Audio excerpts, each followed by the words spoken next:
Information-fueled. Opinion-driven. This is Nashville's Morning News with Dan Mandis. And so, my fellow Americans, we talk news. 5:06 on Nashville's Morning News on Super Talk 89.7 WTN. Good morning to your friends. How are you? It is Tuesday, April 1st. Joan, you got any April Fool's Day jokes that you've got planned for today? So far, none. No, and nothing on you, Dan. No way would I ever think of doing that. Oh, sure. I was regaling folks watching on the pre-show. You know, Joe, now we are doing a pre-show every day for folks watching the stream. So if you want to see what's going on behind the scenes on Nashville's Morning News, every single morning, tune into the stream on YouTube, Facebook, 997WTN.com and X, and we'll talk a little bit about what's coming up on the show. But I was talking about it before the program, where many radio careers have been destroyed by stupid, ill-conceived, not creative at all April Fool's jokes. So I won't be doing any of that. We did talk about something that I threatened to do a long time ago, and I just, you know what? April Fool's Day kind of snuck up on me this year, so I didn't have time to pull it off. We'll talk about what that was coming up at 5:35 on Nashville's Morning News on Super Talk 99.7 WTN. By the way, if you are watching on the stream, thank you very much. Dan says, Joan, this is for you, and then I'm going to get to actual content. Okay. Dan says, the best part of waking up is Joan Jones on your radio. Oh, look at that. And that's not even an April Fool's joke. What's the commercial? The best part of waking up is Folgers in your cup. Mm-hmm. Is Joan in your radio? Yeah. Well, she's not. Aw, that's really sweet. So there you go. So that is from Dan and not Dan Mandis, although I do agree with Dan. Now, it is 5:08, Nashville's Morning News. The United States Institute of Peace. You know, I once said, I actually laughed and I felt bad about it. But I went into a pizza place and I was paying for pizza. And this was a long time ago. And there was a little jar, and the person behind the counter said, "Would you like to give some money to save the children?" Now, me being the snarky SOB that I am, I asked the youngling behind the counter, because she was like 16, 17 years old. And I said, well, what exactly is save the children?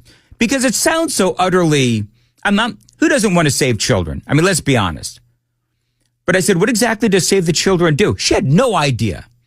And it sounded like such a generic charity that to me it sounded like a scam, but whatever. So no, I did not give to save the children. However, I thought this is interesting. The United States Institute of Peace, it's like the same thing. Now, if you don't know what that is, the United States Institute of Peace, we've been talking about, of course, all things Doge, right? The United States Institute of Peace is a government-funded think tank. You got about 300 people that work for this think tank, and their whole point is to, I guess, think about ways to bring peace to the world. Now, clearly, they have failed, and they have failed miserably. But you know what this thing actually seems to be? It's like another USAID, where it is just money that is going to ridiculous spending. And so now, and you may remember this, because we spoke about this, I think it was about a week and a half ago, where this Institute of Peace got into the crosshairs of one Elon Musk and Doge. And so they wanted access. They wanted to know, what exactly are you 300 people doing to justify your exorbitant salaries? And a lot of people working from home and all that other kind of stuff. And so when Doge was going to go in, the leader, the head of the United States Institute for Peace, remember this? We talked about this. He literally locked himself in the building. He locked himself in the building, and he locked Elon Musk and Doge out. And they had to call the police. It was the most ridiculous thing ever. Well, now we've finally been able to get into there. First of all, Caroline Levitt, she was asked about all of this. because it appears now that their budget and the entire agency, they have been dismantled. You know, part of what they do is they give money to the Taliban. They give money to terrorists. And so I would have to ask the fine people at the United States Institute of Peace, a government-funded think tank, what about the Taliban is peaceful? Literally nothing. There's nothing about the Taliban that is peaceful. So why are we giving part of this $55 million in taxpayer funds to the Taliban? A terrorist organization that is anything but peaceful. And it became very clear that there was a concerted effort amongst the rogue bureaucrats at the United States Institute of Peace to actually physically barricade themselves essentially inside of the building to prevent political appointees of this administration who work at the direction of the President of the United States to get into the building. There was a piece in the Daily Caller, thank you for sharing the truth on this, about what happened.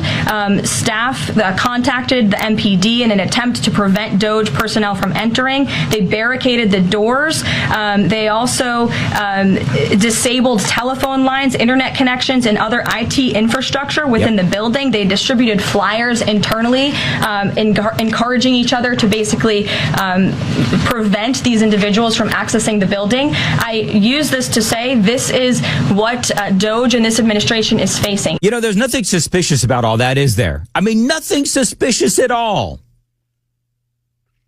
The United States Institute of Peace, Elon Musk, is now saying that they deleted, and you just heard what Caroline Levitt had to say. Apparently, they deleted a terabyte of financial data linking them to funding the Taliban, funding Iraqi leaders. But apparently he and DOJ, the DOJ team, they were able to recover the data due to the agency's ineptitude with technology. But listen to what they found. Each year, the United States Institute of Peace received $55 million in congressional taxpayer funds, and they talk about congressional oversight, which there really was none. In the past 10 years, they have transferred $13 million to its private endowment, mainly used, wait for it, for private events and travel. And I don't think they were going to Afghanistan, if you know what I'm saying. They have spent $132,000 going to Muhammad Qasim Halimi, an ex-Taliban member who is Afghanistan's former chief of protocol. I am dying to know, what exactly does Taliban's chief of protocol actually do besides walk around and make sure that the women are in full-on, Muslim dress? Making sure that very strict Muslim rules are obeyed. I'd be willing to bet that's what the Taliban chief of protocol does, is it just runs around and telling people very strictly how to abide by the Quran and all that kind of stuff. $2,232,500 to the Taliban's outside accountant who attempted to delete that 1 terabyte of accounting data, now recovered, after new leadership entered the building. They also gave over $1 million to the Iraqi League for Youth and $675,000 for private aviation services for the Taliban. I mean, this is the kind of stuff that we find out that we're paying for. So now there's an update to this story. I've got more of that update coming up, because it looks like now this entire agency has been completely obliterated. It is 5:15. Time to check the roads on WTN. Today, a high of 69 and partly cloudy. And right now, you said, is it 63 KGB? Is that what you said? 46. It's 84. Okay, everybody stop, because I'm old and I get confused. It's 46?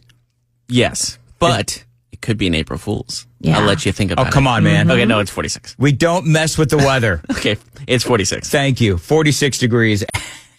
Or is it? At Super Talk 99.7 WTN. Caroline Leavitt. So here's more of what she said about Elon Musk and Doge. And basically, this Institute of Peace, the United States Institute of Peace, one of the things that Trump said about the reason why they're dismantling this useless organization, this useless use of taxpayer dollars, is because clearly they didn't bring any peace.